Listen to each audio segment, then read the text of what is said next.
ಎಲ್ಲರಿಗೂ ನಮಸ್ಕಾರ. Cook with Moni ಚಾನಲ್ಗೆ ಸುಸ್ವಾಗತ. ನಾನು ನಿಮ್ಮ ಮೋನಿಶಾ. ನನ್ನ ಚಾನಲ್ನ ಲೈಕ್ ಮಾಡಿ, ಶೇರ್ ಮಾಡಿ, ಸಬ್ಸ್ಕ್ರೈಬ್ ಮಾಡಿ ಮತ್ತು ಫಾಲೋ ಮಾಡಿ. ಅಕ್ಕಿ ತರಿ ಉಪ್ಪಿಟ್ಟು ಬೇಕಾಗಿರುವ ಪದಾರ್ಥಗಳು: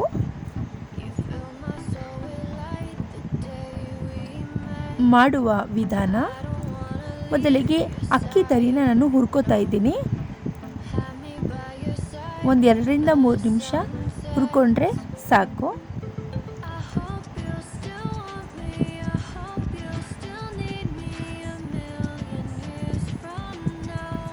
ಇದಾದಮೇಲೆ ಒಂದು ಬಾಣಲಿಗೆ ಎಣ್ಣೆ ಹಾಕಿ, ಎಣ್ಣೆ ಕಾದ ನಂತರ ಸಾಸಿವೆ, ಜೀರಿಗೆ, ಕಡಲೆಬೇಳೆ, ಉದ್ದಿನಬೇಳೆ ಹಾಕಿ ನಾನು ಫ್ರೈ ಮಾಡ್ತಾಯಿದ್ದೀನಿ. ಆಮೇಲೆ ಈರುಳ್ಳಿ, ಹಸಿಮೆಣಸಿನಕಾಯಿ ಮತ್ತು ಕರಿಬೇವಿನ ಎಲೆಗಳು ಲೈಟಾಗಿ ಬ್ರೌನ್ ಕಲರ್ ಆಗ್ತಾ ಇದ್ದ ಹಾಗೆಯೇ ಇದಕ್ಕೆ ಆಲ್ರೆಡಿ ನಾನು ಹಾಫ್ ಬಾಯ್ಲ್ ಮಾಡ್ಕೊಂಡಿರೋ ಬೀನ್ಸು, ಕ್ಯಾರೆಟು ಮತ್ತು ಆಲೂಗಡ್ಡೆ, ಬಟಾಣಿ ಈ ತರಕಾರಿಗಳನ್ನ ಹಾಕ್ತಾಯಿದ್ದೀನಿ.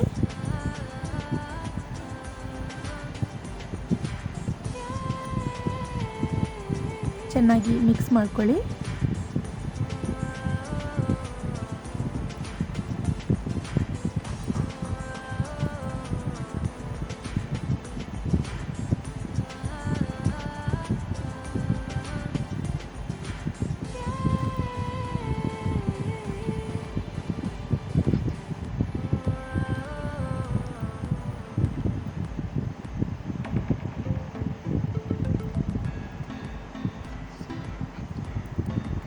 ಈ ತರಕಾರಿಗೆ ಈಗ ನಾನು ಉಪ್ಪು ಹಾಕ್ತಾಯಿದ್ದೀನಿ, ಒಂದು ಸ್ವಲ್ಪ ಹಾಕ್ತಿದ್ದೀನಿ. ಇವಾಗ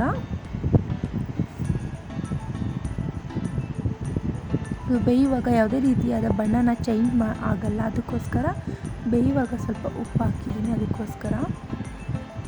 ನಂತರ ಹುರಿದಿಟ್ಕೊಂಡಿರುವಂಥ ಅಕ್ಕಿ ತರಿನ ಹಾಕಿ ಫಸ್ಟು ಇದನ್ನೆಲ್ಲನೂ ನಾನು ಚೆನ್ನಾಗಿ ಮಿಕ್ಸ್ ಮಾಡ್ಕೊತಾ ಇದ್ದೀನಿ.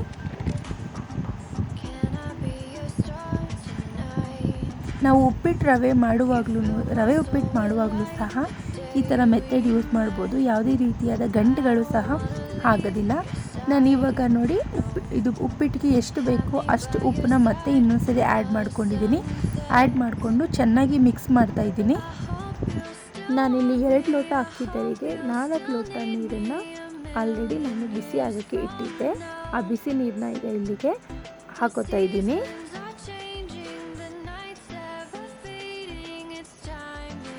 ನೋಡಿ, ಈಗ ಕುದಿಯೋಕ್ಕೆ ಶುರುವಾಗಿದೆ.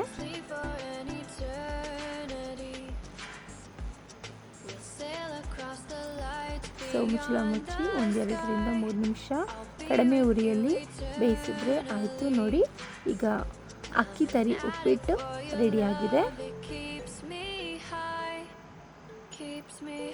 ನಾನು ಇವಾಗ ಇದಕ್ಕೆ ತುರಿದಿರುವಂಥ ತೆಂಗಿನ ತುರಿನ ಹಾಕೋತಾ ಇದ್ದೀನಿ.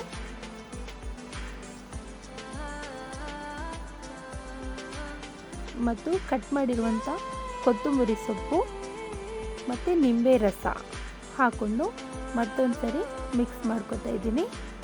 ಇವಾಗ ಬಿಸಿ ಬಿಸಿಯಾದ ಅಕ್ಕಿ ತರಿ ಉಪ್ಪಿಟ್ಟು ರೆಡಿ. ನನ್ನ ಚಾನಲ್ನ ಲೈಕ್ ಮಾಡಿ, ಶೇರ್ ಮಾಡಿ, ಸಬ್ಸ್ಕ್ರೈಬ್ ಮಾಡಿ, ಫಾಲೋ ಮಾಡಿ. ಇದೇ ರೀತಿ ನನಗೆ ಸಪೋರ್ಟ್ ಮಾಡ್ತಾಯಿರಿ. ನಾನು ನಿಮ್ಮ ಮನೆಯ ಹುಡುಗಿ ಮೋನಿಶಾ.